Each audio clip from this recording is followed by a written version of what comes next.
Pemirsa, dewasa ini kaum perempuan harus ikut terlibatkan dalam pembangunan Bali ke depan. Untuk itu, kesetaraan pendidikan khususnya daerah pelosok harus diperhatikan sehingga tidak terjadi diskriminalisasi lagi terhadap kaum perempuan.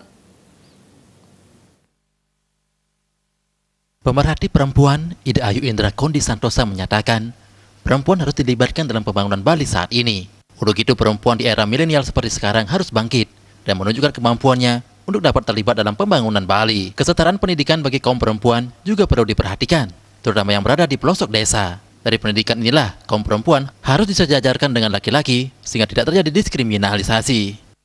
Jangan sampai hanya di kota saja pendidikan kita.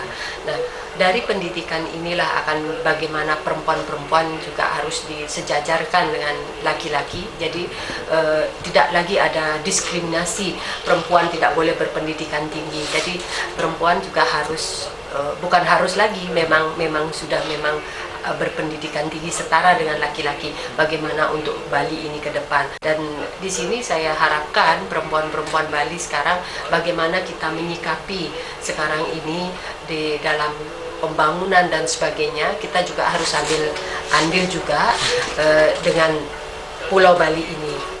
Pihaknya menambahkan, banyaknya bermunculan organisasi perempuan di Bali diharapkan dapat berkontribusi positif terhadap pembangunan Bali. Andika dan Adi Setiawan, Bali TV.